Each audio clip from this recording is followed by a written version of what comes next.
ठीक है, तो आप एक एक्सरे का इमेज देख रहे हो, किसी को बहुत ज्यादा ये मेजर एक होता है ना कि कॉन्स्टिपेशन हुआ, नॉर्मल है, इसके लेवल अलग अलग, लेकिन किसी का एकदम फिकस टेंडेंसी ही है कि उसके फिजिक्स कन्वर्ट हो रहे हैं बहुत हार्ड, तो उसको बहुत अच्छा वाला पेन और वहां पे स्टोन जैसे फॉर्मेशन हो जाते हैं, उसका ये इमेज शो किया हुआ है। ठीक है, ब्लॉक ब्लॉक से अब ये पास ऑन होते हैं, तो ये इंटरनल टिश्यू सिस्टम से लेके ब्लड वगैरह सबको अच्छा खासा डैमेज कर। कॉमन कॉज ऑफ कॉन्स्टिपेशन, पहला ही देख लो, डिप्रेशन, लो डाइटरी फाइबर, फाइबर्स अगर नहीं है डाइट में तो भी प्रॉब्लम होती है। इसलिए इसका एक सिंपल सा इस सब गोल एक फाइबर्स वाला पैकेट वाला पाउडर आता है, उसको लोग यूज करते हैं। क्लियर? क्योंकि जब एक इसका लेवल एकदम ऐसा है कि मॉडरेट तक भी है, तो तब तक इसको अच्छे से ट्रीट किया जा सकता है, just improving the diet habit. तो लो डाइटरी फाइबर से हो सकता है। पुअर मोबिलिटी, कोई बैठा ही हुआ है दिन भर, ऐसा उसका वर्किंग कंडीशन है कि वो दिन भर बैठा है, तो भी उसको कॉन्स्टिपेशन हो सकता है। इसलिए मैंने बोला कि ये हर कोई कभी ना कभी कहीं ना कहीं फील कर ही लेता है। मसल्स वीकनेस भी रीजन है, मस्कुलर मूवमेंट क्योंकि चाहिए इसमें। ठीक है, अगर मसल्स वीक हैं तो भी प्रॉब्लम हो सकती है उसको। डिजीज है, कोई अदर डिजीज है, उसकी वजह से भी हो सकता है। लैक ऑफ प्राइवेसी मीन्स वो कंफर्ट जोन में नहीं रह रहा है, जैसे जस्ट सपोज कि कोई शहरों का सिटी में रहने वाला है, वो विलेज में गया तो उसको अब एडजस्ट करने में प्रॉब्लम हो रही है, तो उसने एक रूटीन अपना लिया कि वो एक एक दिन का गैप करके डिफिकेशन की प्रोसेस कर रहा है। ठीक है, तो उसको उस कंडीशन में भी जब वो हैबिट बना लेगा तो 3-4 दिन में उसको कॉन्स्टिपेशन होने ही लगेंगे ऑब्वियसली। तो इस तरीके से अलग अलग मेडिकेशन साइड इफेक्ट, जिसमें पैरासीटामोल बहुत इंपॉर्टेंट रोल प्ले करती है, कॉमन मेडिसिन जो लीवर से लेके इंटेस्टाइन तक काफी डैमेज करती है, लेकिन लोग बहुत इसको फ्रिक्वेंटली लेते हैं। दर्द में, फीवर में पैरासीटामोल हुआ, क्रोसिन हुआ, इन टेबलेट के ये सारे साइड इफेक्ट देखे गए। Lower conscious state, reduce fluid intake और डिहाइड्रेशन है बॉडी में, तो ऑब्वियसली तभी ये प्रॉब्लम हो सकती है। हेमोराइड्स टर्म याद रखना, हेमोराइड्स जो ब्लीडिंग आने लगेगी, एनल फिजर्स, एनल ब्रेकडाउन होगा, क्लियर, कैनाल में डैमेज होगा। Rectal prolapse, that is related कि किसी को इतना ज्यादा पोर्शन की जो आप ये रेक्टल एनल कैनाल देख रहे हो, ये उनका जो फोर्सफुली वो डिफिकेशन करते हैं, तो ये इन्वर्ट हो जाता है।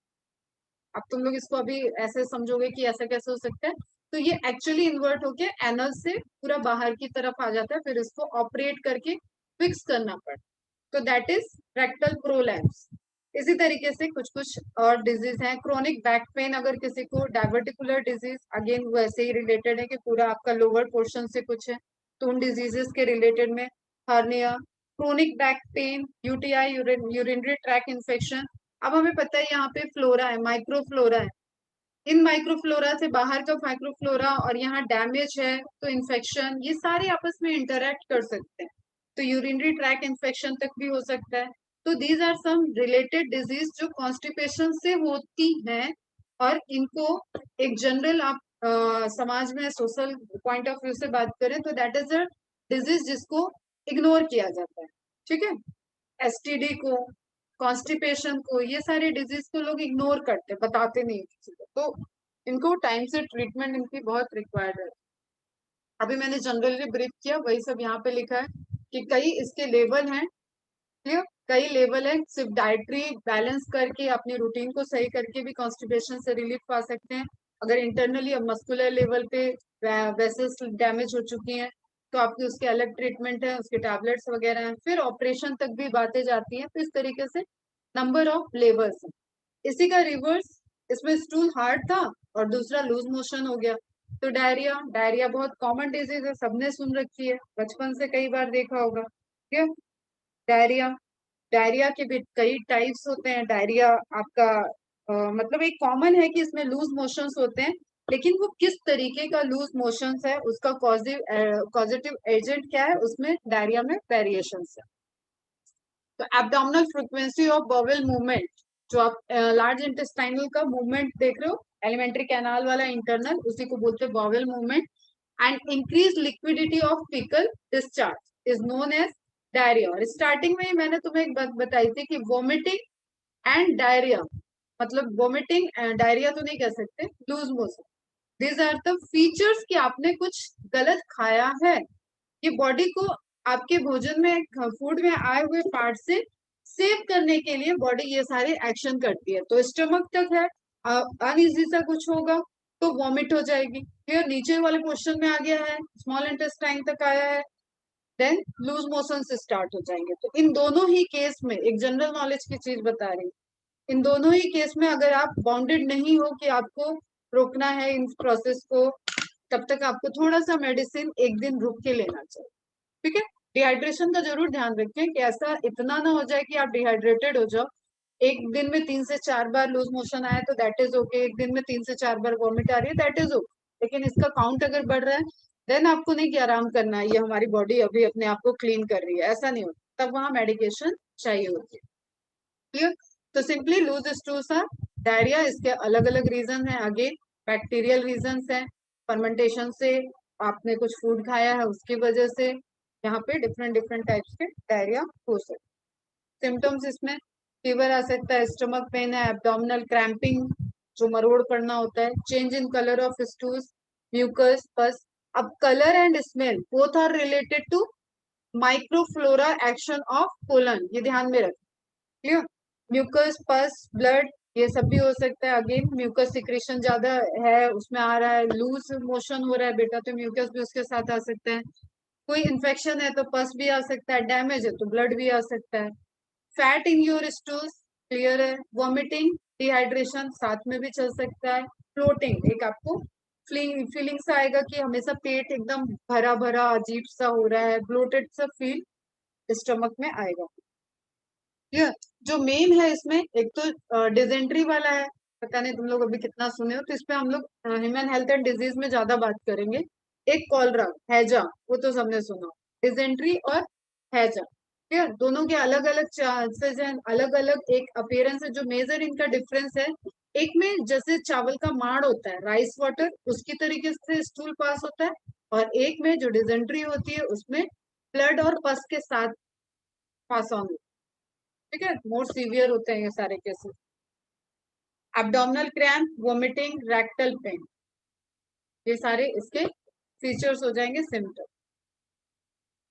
और ये नोट करके रखना है, ये मैं ज्ञान के लिए नहीं सुना रही, ये ह्यूमन हेल्थ एंड डिजीज का भी क्वेश्चन है। क्वेश्चन तो आपको आएगा ही, सॉल्व आपको डिटेल में वहां पढ़ना है।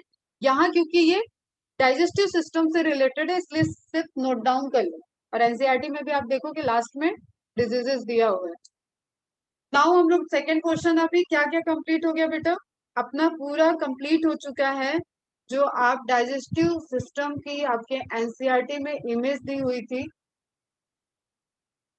उस इमेज पे वापस चलते हैं जरा।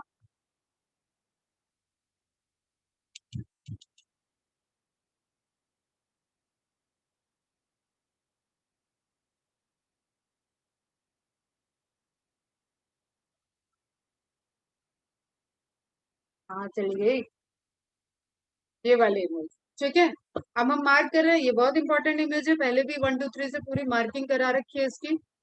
अभी ध्यान से देखो क्या क्या कवर हो गया। Oral cavity covered, mouth cover, pharynx covered, esophagus covered, stomach covered, jejunum covered, descending colon covered, sigmoid colon covered, rectum covered, anus covered, vermiform appendix covered, cecum covered, ileum covered, ascending colon covered, transverse colon covered, duodenum covered. Clear. अब देखो, cover portion को हटा दे तो अभी जो बचा रह गया वो सब क्या है, अनकवर्ड है ऑब्वियसली, लेकिन वो पोर्शन क्या है, वो सब एसेसरी ग्लैंड्स हैं। सलेवरी ग्लैंड, पैरोटिड ग्लैंड, ठीक है। सेकंड है सबमैक्सिलरी, थर्ड सेकंड है सबलिंगुअल, एंड देन सबमैक्सिलरी या मैंडिबुलर ग्लैंड भी इसको बोलते हैं। तो मतलब एसेसरी ग्लैंड, फिर है आपका लीवर, फिर है gall bladder, and then is pancreas. तो 1 2 3 4, या इसको एक आप 1 कर लो, salivary gland, 2 liver, 3 gall bladder. Gall bladder कुछ नहीं है, लीवर का स्टोरेज करता है, इसलिए उसको 3 नहीं भी कहोगे तो भी चलेगा। 3 आप पैंक्रियास रखो। ये क्वेश्चन पढ़ने आप, ठीक है। तो कल के लेक्चर से हम लोग एसेसरी ग्लैंड्स स्टार्ट करेंगे कि एसेसरी ग्लैंड्स में जो आपका पोर्शन आएगा उसमें आपको क्या क्या पढ़ना है। तो आज तक का आपका जो टास्क है बेटा, इसको प्लीज आप समराइज कर लो कि पूरा जो आपने ओरल कैविटी से लेके एनएस तक एलिमेंट्री कैनाल को, जो कि आप 6th क्लास से पढ़ रहे थे, उसको एक अलग तरीके से डेप्थ में आपने पढ़ा है। इन सबके नोट्स के हाईलाइट टेबल फॉर्म बना लो, ठीक है। वो जो मैंने आपको बोला कि टेबल बना लो, आप डेटाबेस टेबल बनाओ, जो भी डेटा दिया हुआ है एनसीईआरटी के डेटा और एक्स्ट्रा डेटा सब मेंशन करते हुए एक डेटा टेबल बनाओ। फिर एक स्फिंक्टर एंड वॉल की टेबल बनाओ, list of sphincter and wall, ये भी आप मुझे शेयर करोगे। ये सारे स्ट्रक्चर आप बनाओगे और फ्लो चार्ट ऑलरेडी बना हुआ है। फ्लो चार्ट किसके बाद क्या आएगा ये सबने बना रखा था, क्लियर। तो अब नेक्स्ट क्लास में हम लोग डिटेल में देखेंगे अबाउट द एसेसरी ग्लैंड्स। एक मैं और चार्ट दिखा देती हूँ तुम लोगों को थोड़ा सा, और आज शेयर भी कर दूंगी, उसको भी आज देख लो तो तुम्हें आगे का समझ में आए। एक तो ये होमवर्क, ये भी होमवर्क नोट डाउन करो। लेबलिंग करनी है, 1 2 3 4 सबको लेबल करना है सीक्वेंस में, क्लियर। और इस चार्ट को थोड़ा सा ध्यान से देखोगे। अभी कितने लोग हो यहाँ पे, होते तो हो नहीं क्लास में। दामिनी, श्वेत, पृथ्वी, मुजब, केतकी, कश्मीरा, ईशा, इकरा, फरक। ध्यान से देखोगे बेटा, ये वाले चार्ट को लिंक समझना, ठीक है। इसको एक सीक्वेंस से आप समझो, यहाँ से स्टार्ट करना। डाइजेस्टिव सिस्टम, जब ये वाला एरो पकड़ना तो सिर्फ ये वाला देखना। Begins with mouth, clear, goes to esophagus, goes to stomach, goes to small intestine, goes to large intestine। एक सीक्वेंस, यहां तक आपने सीक्वेंस पढ़ा, ठीक है। माउथ को एलिब्रेट करते हैं, has salivary glands, teeth, tongue, teeth for chewing, tongue for manipulating food, both are known as mechanical digestion, ठीक है, ठीक है। salivary gland वाला पोर्शन आपका आ जाएगा, उसमें केमिकल डाइजेशन,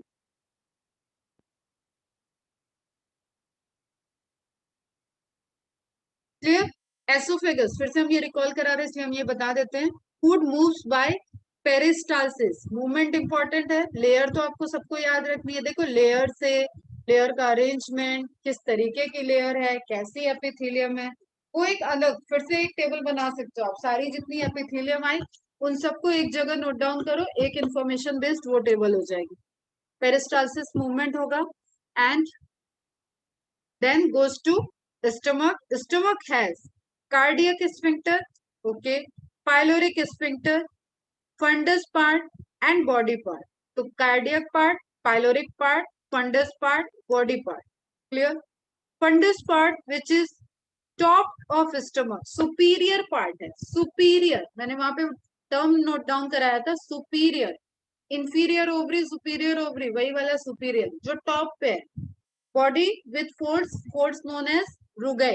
ये सबको दिख रहा है ना, इमेज दिख रहा है अभी,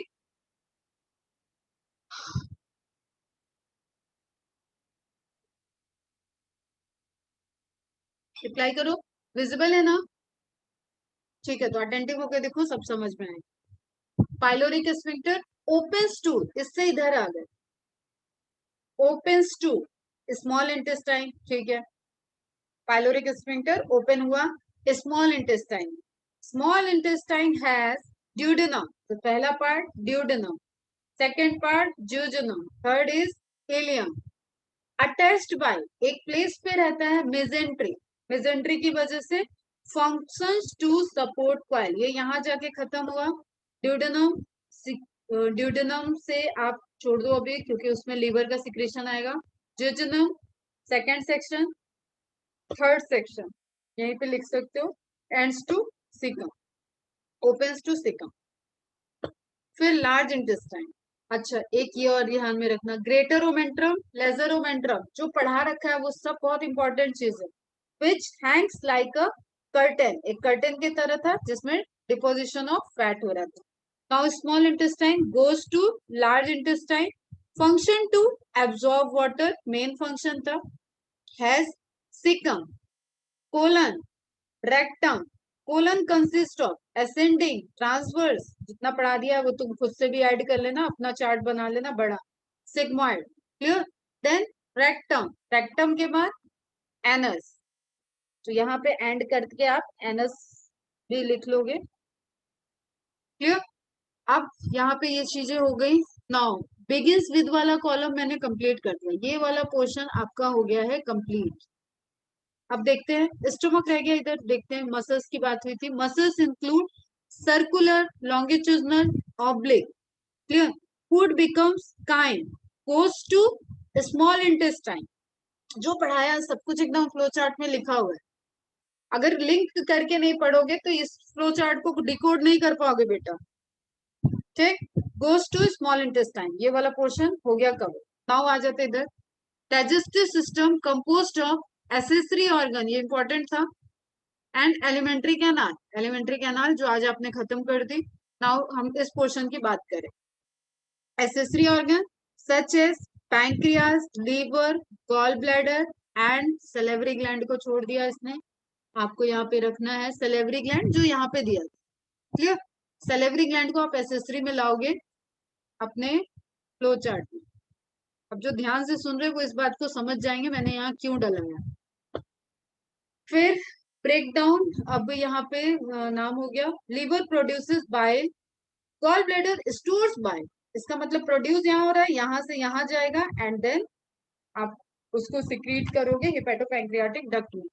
नाउ सिक्रीटेड इनटू ड्यूडेनम, हाँ भाई आ गया ड्यूडेनम में, clear. Pancreas be secreted into duodenum, break down fats too, break down fats पूरा वहां पे जो डाइजेशन होगा और इसकी भी ओपनिंग आप ले आओगे सिक्रेटेड टू ड्यूडेनम। तो इस तरीके से आप देख रहे हो एक ओवरव्यू, जिसको मैंने पूरी खिचड़ी पका दी है, और आपको ऑब्वियसली पेशेंस आपका चला गया होगा, बट फिर से समझो, अब हमें कल से ये वाले पोर्शन को कवर करना है। तो मेरे अच्छे प्यारे बच्चों, मेरा इतना पढ़ाना वेस्ट मत करो, और इस पोर्शन को, ये जो ये पोर्शन है ये सब कल रिवाइज करके और एकदम प्रिपेयर होके आओ, एमसीक्यूज भी करो, अपना कॉन्फिडेंस भी देखो, और फिर ये सब अब एसेसरी ग्लैंड को पढ़ने के बाद हम एक्शन फटाफट पढ़ा देंगे और डाइजेस्टिव सिस्टम आपका कवर हो जाएगा। किसी को कुछ पूछना है, कुछ कहना है? टफ बिल्कुल भी नहीं है बेटा, एकदम पेशेंस के साथ करना है, समझना है। फिर हलवा पूड़ी हम बिल्कुल दे सकते हैं, अब ऐसे हम हलवा पूड़ी शुरू से दे देते तो हमें इतनी क्लास नहीं लगती, लेकिन हम नहीं दे रहे हैं, कि हमने शुरू से ऐड कर रखा है डे 1 से, लेकिन हमने दिखाया भी नहीं था तुमको। अब जब जिस चीज का टाइम आता है तब वो चीज आपको मिलनी चाहिए। तो अच्छे से बच्चों की तरह सब अच्छे से खत्म कर लो, अच्छे से कंप्लीट हो जाएगा, कॉन्फिडेंस आएगा। कल से हम लोग ये एसोसिएटेड विद एलिमेंट्री कैनाल देखेंगे। तो एलिमेंट्री कैनाल को वी आर, डाइजेस्टिव सिस्टम को we are divided into alimentary canal and accessory organ. कुछ भी बोल दो बेटा, एसेसरी ऑर्गन बोल दो, डाइजेस्टिव ऑर्गन, डाइजेस्टिव ग्लैंड, एक ही बात है। डाइजेस्टिव organs, alimentary canal,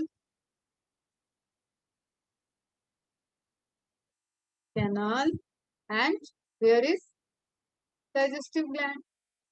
एक पोर्शन आपका खत्म हो गया है, दूसरा वाला पोर्शन अब चलेगा, ठीक है। और इनको थोड़ा एनसीईआरटी से रीड भी कर लो, समझ में आएगा कि मैम ने पढ़ा वैसे ही रही है, लेकिन एक सीक्वेंस करने की वजह से थोड़ा सा एनसीईआरटी छोड़ना पड़ रहा है अभी अपने, बाद में हम उसको समराइज कर देंगे, ठीक है। चले बाय बाय करें, कोई क्वेरी? आज इम्पोर्टेंट लेक्चर था और बहुत सारे बच्चे एब्सेंट हो गए। चलो बाय बच्चे, बाय, टेक केयर, बाय बेटा, हाँ गुड डे।